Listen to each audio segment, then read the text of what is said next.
కడాన తిరుమల లడ్డు కూడా నాసి రకం. నాకైతే ఆశ్చర్యం వేస్తుంది.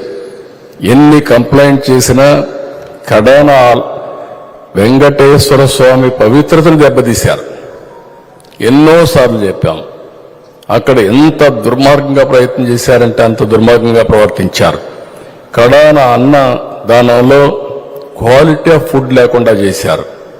దేవుని దగ్గర పెట్టే ప్రసాదం అపవిత్రం చేసే విధంగా ఓసారి బాధేస్తుంది. నాసి రకమైన ఇంగ్రీడియంట్సే కాకుండా ఎనిమల్ ఫ్యాట్ కూడా వాడారని.